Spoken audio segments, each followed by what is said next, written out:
She asked, why don't I study in Nigeria? I said, well, definitely America is one of the best countries with the best educational institution. She said, no, that even UK and Canada still has good educational system. So what's the difference? I said, America have better professors. She said, no, Canada too has good professors. So what's the difference? I just kept quiet. I knew it was over. Implying you that day, I swear. I said,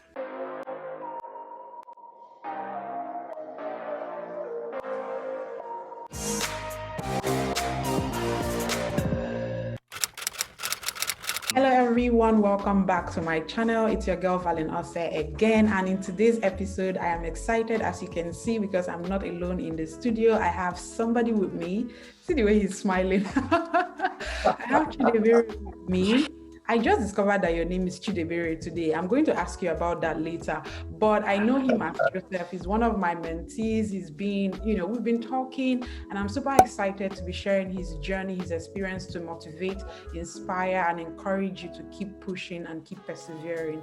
So Joseph is going to tell us everything, how it started from beginning to the end, up until now that he's in Obodoyibo with us. So first off, let's just get to know you. Can you just introduce yourself to everybody? Who is Joseph? hello guys, how you guys doing? Thank you for having me. My name is Chidebere Joseph Ejimeke. I'm from Nigeria, as you already know. Yeah. Actually from the eastern part of Nigeria, Anambra State to be precise. Wait, somebody came from, I interviewed Uzo yesterday. Uzo is from Anambra State. What's going on? And we don't carry last now. No, not the carry last at all. So actually I'm from a large family of 9. And I know you can't guess where I fall in, but I'll leave that. Okay, let me guess. I think you are number 4. Well, let me let the cat out of the bag though. I'm actually the last. Valeen, why did you disgrace yourself? Nobody believes that when I tell them. I'm the last to myself. Are you serious? Right? People always tell me that I act like the first. You act like number 1. I was going to say number 1. I'm just like, let me just not disgrace myself big time. And I chose number 4. I still disgrace myself. So here I am in the United States studying for my graduate studies. So, but I believe we'll talk more on that later. Yeah. So how did it start for you? What was your bachelor's degree in? Where did you study? And how did this idea of coming to the United States of America begin? Like, where did it all start? Well, for me, I studied health science at the University of Lagos. Though it's health related, but the thing is that I am from a business family. We run a steel company. Right from my childhood, I've been going to the company whenever, even while I was still in high school. I went to boarding school actually, but anytime I come back home for holidays, I always go to the family business to see how things are going. Learning the terms, how things are done, how deals are closed, just getting myself ready for when it gets to my turn. So when I graduated from college, from University of Lagos, there was nothing I could do. I was immediately thrown into the family business, to start up my business journey. I know at the time I had no knowledge about business, just the ones I learned while I was coming out to help out. So I had to start reading books on business, books on leadership, trying to develop myself to the best of my abilities. In my family, we're actually 3 guys, and I'm the last, as I said. But it seems that I was the one that was more focused on the family business. I've always liked the idea of exchange, and I like money. I'm not shy about that though. I've not seen an Eastern person that does not like money. Igbo Queen. I beg you, we agree. So I already knew where my path lied. So I started from the scratch, from storekeeping to sales, and I worked my way up till I got to where I became the manager, working taking authority directly from my dad. My dad is a very authoritative person. He doesn't take shit from anybody, most especially his kids. He's very no, no, no, no. So I had to make sure I do the right thing at the right time. I had to make sure that everything I was supposed to do, I do it correctly. Always in the office early enough. In fact, I'm the first to come and the last to leave. Oh, wow. You know, I So did that was for a it? couple of. Go on, go on. I was going to ask because you're the first to come and then the last to leave. So I'm still trying to see, was it in that business? How was it in that, scenario of you trying to, was it more of you trying to impress your father, or was it your father now saying, oh, you need to go and study? Or at what point did that come into the Initially, I did everything out of passion for the business, and again, because it's my family business, I felt I needed to carry on the legacy. When my father retired, so it motivated me to really put in the work. But along the line, for some years that I worked, I realized I needed more. Because I came in with so much innovation, because normally my father is a very traditional person. So the way he ran the business for years, is mostly outdated compared to businesses now. So I came in with so many innovations. I changed up so many things. Even at a point, I had to run the company entirely on my own because he had to travel out of the country for over 2 months. So it was a learning experience for me to, try to run a whole company by myself at my age at that time, working with people that were mostly older than me, so it was a learning time for me. So that was when I realized that for me to really push the company to the next level, I needed more knowledge. I needed to educate myself in the right direction. So that was when this idea of getting a master's degree came up. Initially, I wanted to do it in Nigeria because, trust me, I never liked United States of America. Like, You're never. the first person to say that. I'm one of those that will tell you I love Nigeria till To death. the core. Because I felt everything was going on well for me. So why travel? Why Exactly. leave? Because I hear people is doing everything possible to try to leave the country. So I was like, okay, but now I see things from their point of view and I understand, because things are not going on well in Nigeria, So that was when the idea of getting a master's degree came up. I think that was in 2018. That was when I started having the idea of doing a master's program because I've always wanted to do it. Even actually, two of my other brothers, they did their masters in the United Kingdom years back. So I was the only one remaining. I didn't fancy it, so I didn't feel like I needed to do it. I was like, even if I have to do it, I'll do it in Nigeria, and I'll be doing it part-time, going to work and going to do my studies and, try to balance the whole thing out. So along the line, as I said, my father is a very traditional person and very, very, very, very, very stiff. And along the line, I realized that I needed to prove my worth to him, to really get him to understand exactly what I'm capable of doing, I knew he wouldn't entertain the idea of me traveling out to do the masters because that would mean me leaving him, leaving the company, because back home, all my sisters are married, all my brothers are doing their own thing. I was practically the only one with them, like me and my parents, but I live alone anyway. So I knew he wouldn't want me to leave because they would practically be alone with nobody to, manage and run the company. But I knew I needed to do it, it was for a greater cause. So although I kept it to myself at that time, I didn't tell them, but that was when I started processing the whole thing. So for me at that time, the first thing I needed to do, or the first thing I did was I started searching for schools. Although I had few friends then that were in America studying already. So I got some ideas from them. I started searching for schools. I was slow about it. I was not in a rush anyway. You know, I got some schools and I applied. Then came the issue of getting my transcript from my school, registering for wares. That one alone took almost 7 or 8 months for it to really go through. So it was really frustrating. That I started the West issue, the West application 2018, and it took until like 2018, mid 2018. It took almost like 2019 beginning for me to get everything approved. So the delay was crazy, and I got frustrated at a point, but I didn't give up anyway.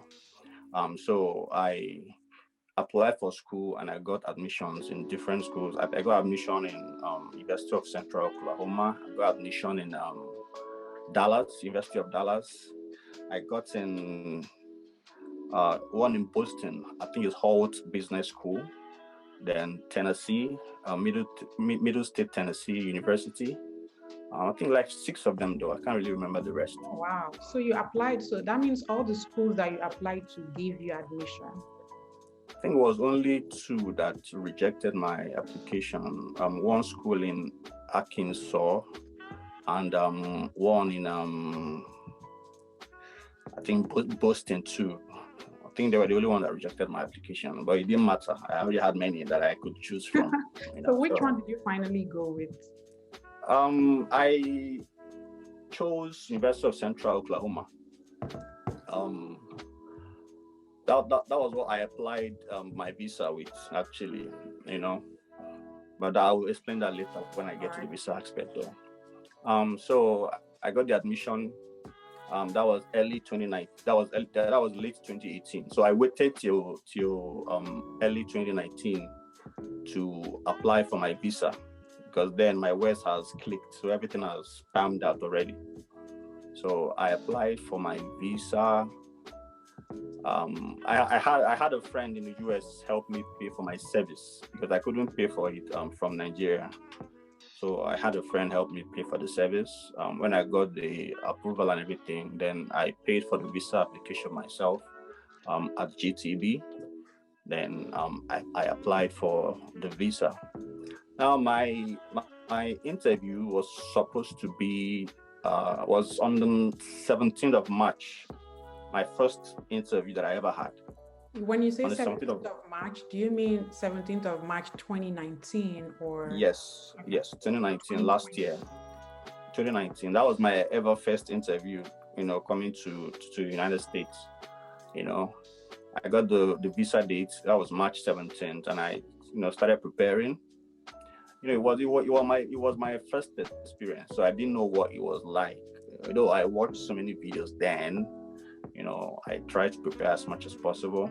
Guys, we are at the point where Chidebere Joseph is going to tell us his visa experience for the first time at which of the embassies? At Abuja. Okay, at the US Embassy at Abuja. Yeah. Right, so over to you. Okay, so I got the visa date 17th March. I started preparing, going over other people's transcripts and interviews, how it goes now when someone's preparing for interview. You talk to yourself most of the time, trying to remember everything that you read and stuff like that. COVID hit. That was last year, 2019. COVID hit. I think you're trying to say 2020. Oh, sorry. Yeah. Sorry. I'm thinking too far behind. Sorry. Yes. Sorry. So my first interview was actually March 2020. Yes. Sorry. I forgot when 2021 now, you can imagine. Okay, so COVID hit around that February, March.